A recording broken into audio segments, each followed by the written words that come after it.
إن الحمد لله نحمده ونستعينه ونستغفره ونعوذ بالله من شرور أنفسنا ومن سيئات أعمالنا. من يهده الله فلا مضل له ومن يضلل فلا هادي له. وأشهد أن لا إله إلا الله وحده لا شريك له، وأشهد أن محمدا عبده ورسوله. أما بعد، فيا أيها المستمعون الكرام، أيها المسلمون، اعلموا أن الله سبحانه وتعالى يقول في كتابه: يا أيها الذين آمنوا اتقوا الله حق تقاته ولا تموتن إلا وأنتم مسلمون. Mga kapatid sa Islam, ang lahat ng papuri at pasasalamat ay ukol lamang kay Allah subhanahu wa ta'ala, ang siyang tangi at nag-iisang Panginoon at wala ng Panginoon maliban sa Kanya. Pinapasalamatan natin siya sa lahat ng mga biyayang ipinagkaloob sa atin dahil katotohanan, sinabi niya sa Kanyang Quran, wa in ta'uddu ni'matallahi la tuhsuha. Kayong mga tao, kung inyo lamang bibilangin ang lahat-lahat ng mga ni'mah, ng mga biyaya na binigay sa inyo ng Allah subhanahu wa ta'ala, katotohanan ay hindi ninyo ito kayang bilangin. At nawa ang pagpapala at kapayapaan ay mapasa ating mahal at huling propeta na si Propeta Muhammad sallallahu alaihi wasallam, at wala ng propeta pagkatapos niya.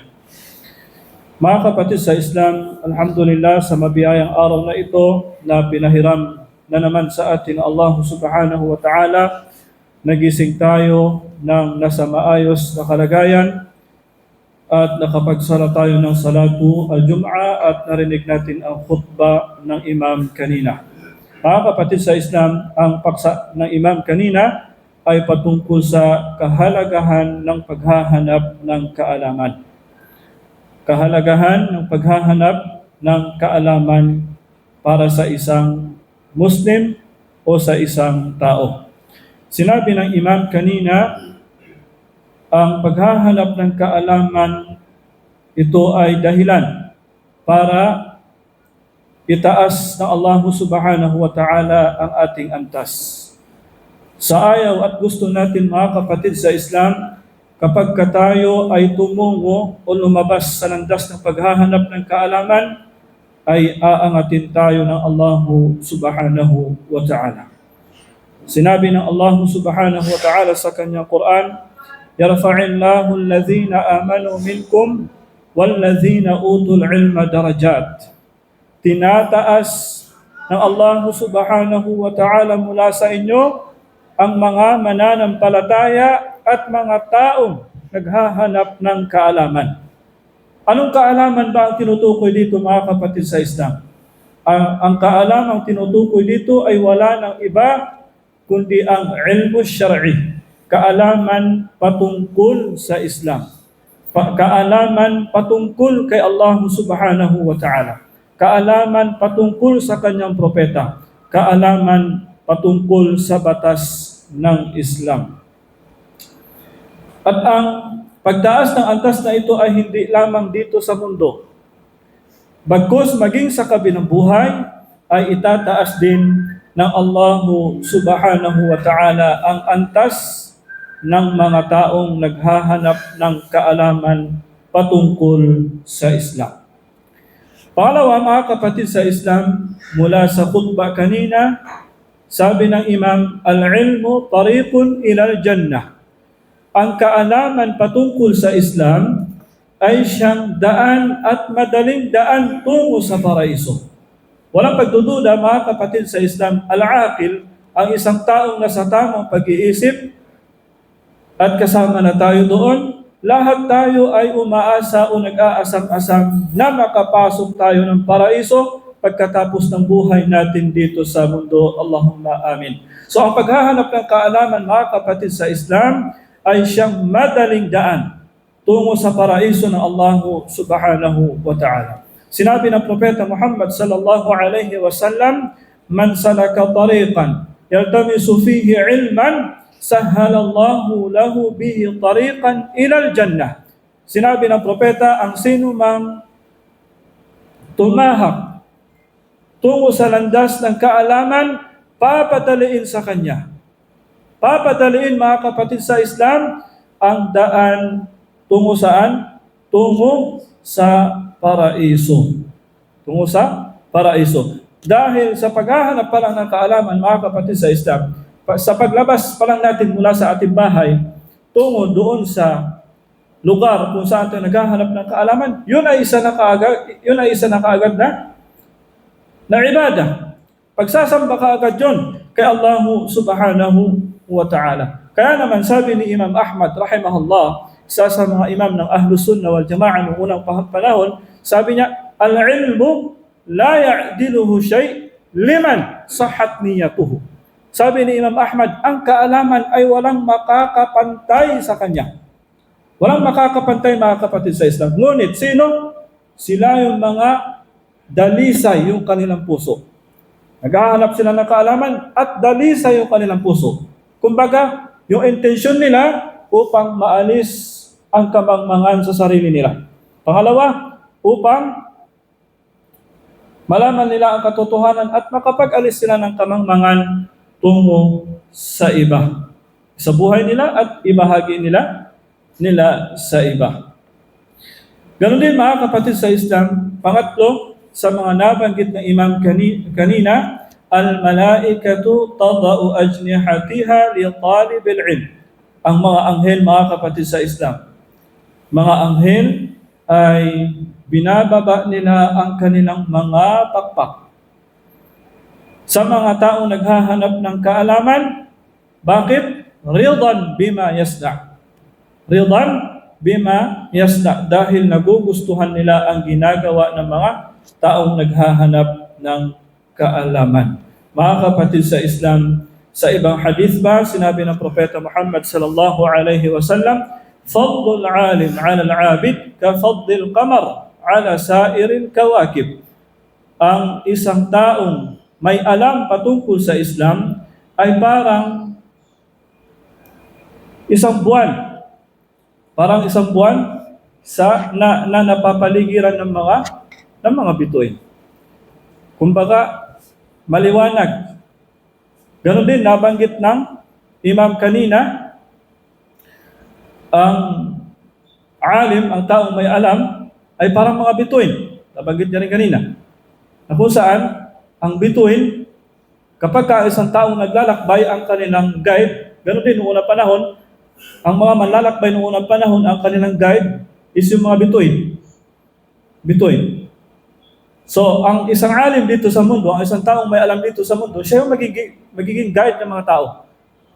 Ang mga bituin, kapag nandyan sila, may guide ang mga tao. Kapag nawala sila, maliligaw ang mga tao. Ganon din, ang isang taong may kaalaman, kung siya ay may kaalaman dito sa mundo, siya yung magiging guide. At kapag nawala ang kaalaman,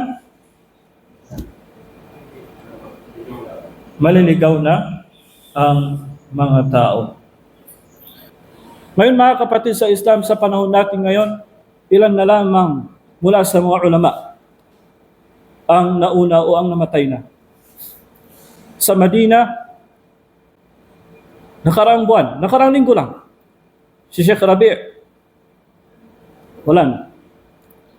At ito ay paunti-unti nang mawala. Kaya na, mga kapatid sa Islam, i-grab natin hanggat nandyan pa yung ating mga ulama. Dahil darating yung araw, mawawala na yung mga ulama, mawawala na yung kaalaman. Hanggang sa sinabi ng Propeta Muhammad sallallahu alaihi wasallam, hatta idza lam yabqa aliman ittakhadha an-nasu ru'usan juhala. Kapag nawala na yung mga ulama natin, yung mga ustad, ano na mangyayari? Ang mamumuno sa atin, ang pupunta sa unahan ay mga juhal, mga taong walang alam. So dahil wala silang alam, sila ay fadallu wa adall. Naligaw na sila at makapagligaw pa sila, nas'alallahu as-salamata wal afiyah. Kaya naman mga kapatid sa Islam, katulad na ating sinabi kanina, malaking biyaya ito na binigay sa atin ng Allah subhanahu wa ta'ala na may mga ulama at ustad tayo sa panahon natin ngayon. Magtanong tayo sa kanila sa mga bagay na hindi natin alam. At ang talibul ilm, mga kapatid sa Islam, ay isang nag-aaral patungkol sa Islam, dapat nandoon sa kanya ang tinatawag na akhlaq, no, mga mabuting asal. Unang akhlaq, ito yung pagiging ikhlas niya kay Allah subhanahu wa ta'ala. Dahil ang kaalaman, mga kapatid sa Islam, siya ay liwanag. Ang kaalaman ay liwanag. So dapat yung puso natin ay ikhlas para kay Allah subhanahu wa ta'ala. Ang kaalaman ay malinis. So dahil siya ay malinis, dapat yung lalagyan ng kaalaman natin ay malinis din. Yung ating puso dapat malinis din. Kasi hindi papasok ang maliwanag o malinis na kaalaman kung marumi yung ating puso. So unang-una, maging ikhlas tayo kay Allah subhanahu wa ta'ala. Pangalawa, sa mga asal ng isang taong naghahanap ng kaalaman ay tawadu. Mapagkumbaba siya, no? Mapagkumbaba siya, hindi siya maging mataas sa kanyang kapwa. Pangatlo, sa mga asal na dapat gawin ng isang taong naghahanap ng kaalaman o nag-aaral ng Islam, ay dapat niyang gawin o sundin ang anuman ang kanyang napag-aralan, no? Isabuhay niya. Pang-apat, mga kapatid sa Islam, as-sabru was-sabat. Dapat ang isang mag-aaral, nandoon sa kanya ang pagsasabar at pananatili sa gawain yan. Dahil sa ayaw at gusto natin, ang paghahanap ng kaalaman ay talagang susubukin tayo ng Allah Ta'ala kung sino ba sa atin ang totoo o matatag na talibul ilm. Kaya naman dapat magsabar tayo dahil meron siyang kahirapan. No, meron siyang kahirapan. At ganun talaga. Dahil kung madali ang paghahanap ng kaalaman, ang lahat ng tao ay mayroon ng alam. Pero dahil pinipili ito ng Allah subhanahu wa ta'ala, binibigay ito ng Allah subhanahu wa ta'ala para sa mga taong may sabar at nananatili sa gawain yun kahit paunti-unti. No, kahit paunti-unti, kahit every Friday lang tayo, mga kapatid sa Islam, basta tuloy-tuloy, insya-Allah subhanahu wa ta'ala, pasok tayo dito sa tinatawag na talibul ilm, no, naghahanap ng kaalaman. Pang-lima, mga kapatid sa Islam, na dapat gawin ng isang talibul ilm, nashrul ilm wa naf'un nas. No, ibahagi niya ang kanyang kaalaman kahit konti, no, ibahagi niya sa kanyang unang-una siyempre sa kanyang pamilya, kaibigan, kamag-anak, kaibigan at sa lahat ng mga tao sa abot ng kanyang kaalaman. Allahu a'lam bis-shawab. Yun po ang maiksi o summary ng khutbah kanina. Dalangin natin kay Allah subhanahu wa ta'ala na ay biyayaan niya pa tayo ng kaalaman na mayroong pakinabang. At ganoon din, dalangin natin kay Allah subhanahu wa ta'ala na ay biyayaan niya tayo ng pagsasabar at pagpapasalamat sa lahat ng mga biyaya at paghingi ng kapatawaran sa lahat ng mga pagkakamali at kasalanan sa Kanya. At bilang panghuli, Rabbana atina fid dunya hasana wa fil akhirati hasana wa qina adhaban nar wa qina adhaban nar. Assalamualaikum warahmatullahi wabarakatuh.